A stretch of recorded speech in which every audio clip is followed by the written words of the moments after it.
Hello everyone and welcome back. In today's video, I'm going to show you how to remove an old device from your Google account on PC step by step.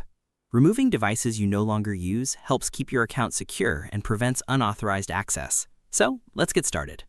First, open your web browser and go to google.com. Make sure you're signed into your Google account. Next, click on your profile picture in the top right corner. From the menu, select Manage your Google account. Once you're on the Google account page, click Security from the menu on the left. Scroll down until you find Your Devices section. Then click Manage All Devices. You'll now see a list of devices that are currently signed into your Google account or have recently been used.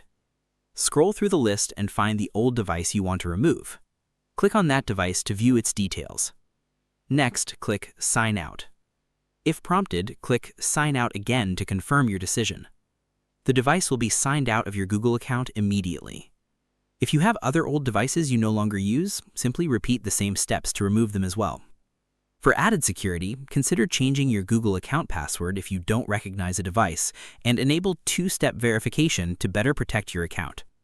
And that's it. You've successfully removed an old device from your Google account on your PC. Thanks for watching. If you found this tutorial helpful, don't forget to like, subscribe, and turn on notifications for more Google account tips, security tutorials, and productivity guides. See you in the next video.